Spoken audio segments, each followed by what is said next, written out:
coming back to the coaching side of it again, with indoors and the ladies, women, then what was your involvement there? How did...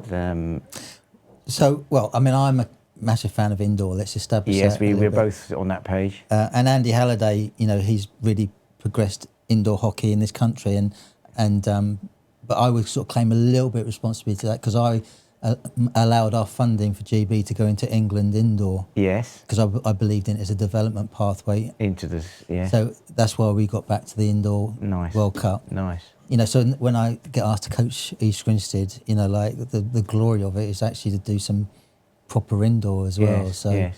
I had 2 seasons coaching the women here. Yes. And of course, one year, unfortunately, was a COVID year.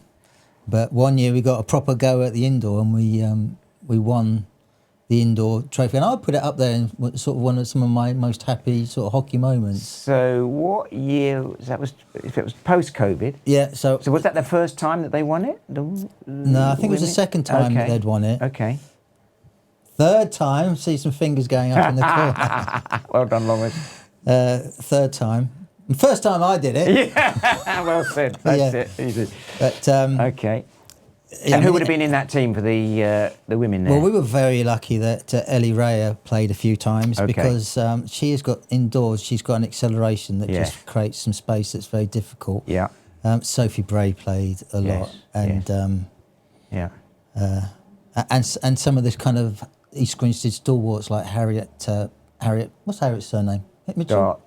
Harriet Mitchell was playing at the back, and Chloe Brown was playing as well. You know, so it was kind of like some of the East Grinstead stars and some of the sort of the East Grinstead stalwarts that has seen the team through the generations. So it was a really nice mix. It was a fantastic representation of what the club's about. Yes. And they played so brilliantly as well. We drew 1 game in the whole season. That was the very first game. Yeah. Won every other game. That was down to the coach, obviously. Well, if only. And I think quite significantly, we beat Repton, who at the time, you know, they packed their teams with experienced and foreign international stars, and really, I think everybody assumed that they would win comfortably. And we, the girls, basically just were so hard to beat. Yes. They were strong. Strong, and I think it was a really hopefully they'd all be proud of that victory. No, I think the whole was at East Grinstead when the guys were playing, we were playing. The ladies, women were in. I keep calling the ladies, women were in Sussex Division 2, and it wasn't until 2007 when brother James was chairing the hockey club, and we got a group of the women together and sort of said, right, let's get to the Premier League. And they were all looking at each other saying, well, there's no chance of doing that. 5 years later, 6 years later, we were in the Premier League.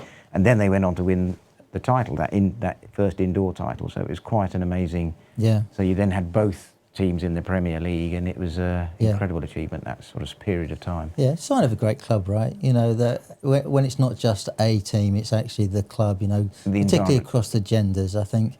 Well, that's the gift that hockey can give, and you know, that's the gift of East Grinstead, right? That, you know, like it's both genders. Yes, absolutely. And there's depth to the teams as well. Yes. And what is actually relatively a small hockey club. It is a small club. It punches way above its weight, and the facilities.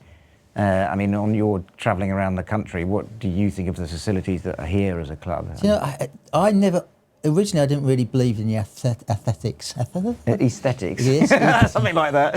How places look. Yeah. Right? But I think this is one of the pitch down here I think it's one of the most pleasing pitches and pleasing to be in. Yes, you know, and it just makes it feels special. It feels, you know, like it's a nicer game. Natural amphitheatre. Yeah, I'm sure you've been to some places. Horncastle with Glenkirkham, actually. Now that sounded like the place. Or Cambridge City, where we started the conversation, yes. And no disrespect to that, but it just makes it harder to really enjoy the activity. But I mean, we've played many games here at Reading or for other, and I've always, regardless of the result, always found it a really engaging, compelling game because of equally because of the environment. I think.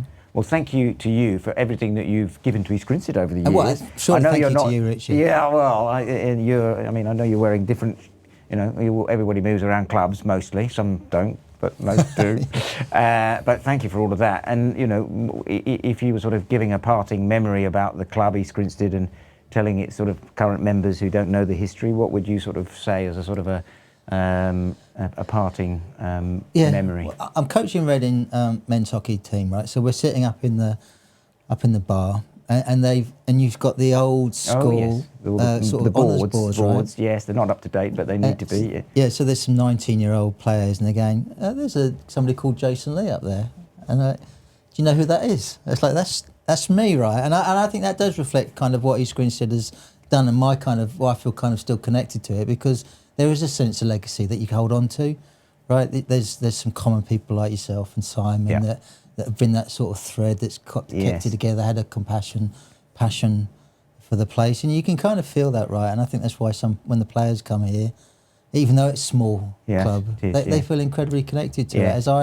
as I did, and it's one of my favourite moments in hockey were actually at East Grinstead, not necessarily on the pitch, but around the pitch. Some social memories that would go alongside it, which is always part of the game, isn't it? And I was privileged that I sort of went through that journey when it went from grass pitches and an old clubhouse to increasingly attractive facilities, and kind of that was a nice story as well. Yeah, it was a good time to be playing. So for me, I like the glory of East Grinstead in my time was a kind of the sense of connection to it, which I think you can still see today, that people are building those connections throughout, and it's a place where people can create and share stories over decades, which some clubs unfortunately struggle to, because they just struggle to connect, keep people involved. I think that family connection that the club sort of thrives on is passing through generations now. So, well, thank you very much for your time. Thank you very much for, as I say, everything you've done for East Grinstead over the years.